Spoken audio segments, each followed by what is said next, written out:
Well, I think the more that we see what the federal government is doing, I think that we're going to have to give up the ship with them. They are not doing what they're supposed to do. People have talked about this education thing for a long time, and the federal government is not helping it, and I think it's taking its steps backwards. We need to get our education system globally. We've got the money in it, and but frankly, there is not an interest in educating people, in my opinion. They're going through all of these things to kind of indoctrinate young people, it seems to me, in some sort of collectivism. You're not an individual. You've got to work for the group. And when you get older, if we want you to give us your money, we'll do that. It's a majority rules and all this. But we're off into a deep end in this education. The state has got to start taking the steps in the counties and the local and do what they can do, because I think we can do a lot more with the money that's being spent than what we're getting. But the federal government has got to get out of it, because all they're doing, in my opinion, is I probably shouldn't use this word with too many young people, so I won't. But anyway, they're not educating, they're training to be Ottomans, in my opinion, for their agenda, to get them to say, yes, sir, I'm going to do what you do. They're getting rid of the individual. They're getting collectivism, where, the greater good, which who makes the greater good? It's what, Wall Street says is the greater good. And we want you to be this. So I think the education has got to be done locally. Thank you. Mr. McCann. There's two dimensions to our failure in contemporary education. One,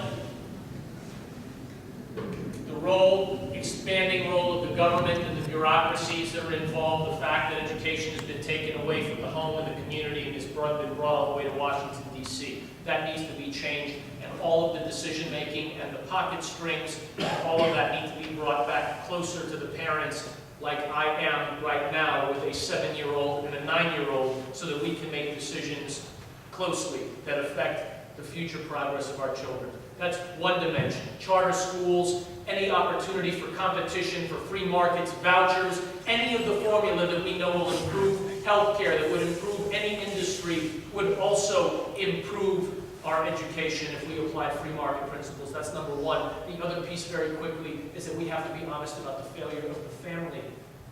In 1960, 5% of children were born out of wedlock. Today, it is 43% of children. Think about that. When we think about how we, today as a society, park our children at school, expect them to be disciplined, instructed, and educated, and then we wash our hands of it, we've washed our hands of the future generation that will either end up unemployed or incarcerated, and it's not acceptable. Breakdown of the family is a key critical problem on a variety of fronts, not just education. But I can tell you, if you look at it and you think about it, take healthcare, education, and energy. Those are the three biggest problem areas, I'd say, that this country faces today. You know what they all have in common? You got more government intervention in those areas than any other. As far as I'm concerned, we can get rid of the education department at the federal level, block grant the money to the states, allow the states to set up, like we're trying to do in the legislature in the short session of this year, set up meritorious incentive programs to reward teachers who are providing excellence in the classroom. You can throw money at anything. It doesn't mean you're going to improve it. Money is just a part of it. And so if we really want to get education back on track, let's get the federal government out of it, give the money back to the states, let them be creative and use it so that we can allow our children to become the very best that they can be. Thank you. Mr. Carter, if you'd like to have any additional comments? Well, I think that,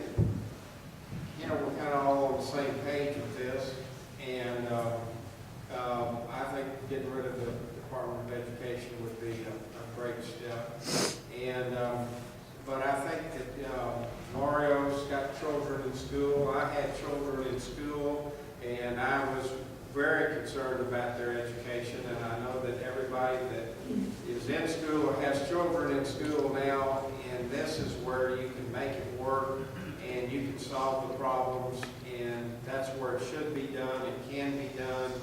And I don't think the federal government has their heart in the right place. And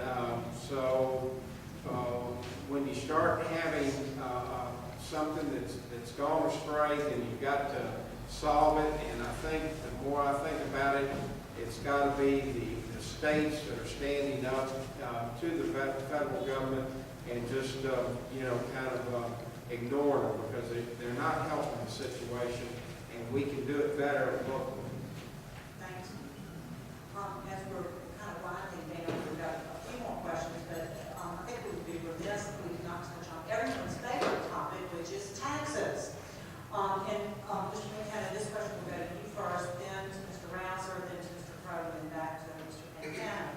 The fair tax has become a popular policy for conservatives to support. Unfortunately, the political reality is that the passage of the fair tax is likely still a long way from being politically viable. With that in mind, if you were elected, what tax policies, other than the fair tax, would you support to create jobs and economic growth? Well, I think I've been pretty clear about that. I'm proud to say that I have offered my support going all the way back to 2010 for what has been called the Paul Ryan budget, but is now called the Republican budget because it passed the U.S. Congress this session and the last session. It's called the Path to Prosperity. And that's a system, a tax system. It is a debt reduction and a deficit reduction system. And even more importantly, here in 2012, and it's going to take effect in 2013, it's a way of reinstating the defense cuts that this president allowed to occur, both by the failure of the debt commission and sequestration, and also by Obama's choice to cut $500 billion out of defense. So this is a program. Let me also say, for the record, I support the fair tax. I had $1 million of Democrat attack ads run against me for that. And if you don't know what that is, very quickly, it's the elimination of the IRS, and ultimately the onus for tax collection would happen only at the point of transactional sale. There wouldn't be income tax or things like that. And the idea is that it would bring in all this black market money that right now evades the system. Instead, because we have professional career politicians, lobbyists, and loopholes, some of our biggest corporations pay precisely zero because they have hired guns in Washington to go get them this exemption or that. Do you know where almost half of the exemptions to Obamacare, do you know what congressional district they've come from? Pelosi's. Nancy Pelosi in San Francisco. She was the champion of this, remember? She was the one who said, we'll pass the bill so you know what's in it. She's responsible for more exemptions than any other member. This is corruption by any other name. If this were Brazil or Argentina, we'd be laughing and calling it a banana republic. Instead, it's America. Okay? So let's be clear.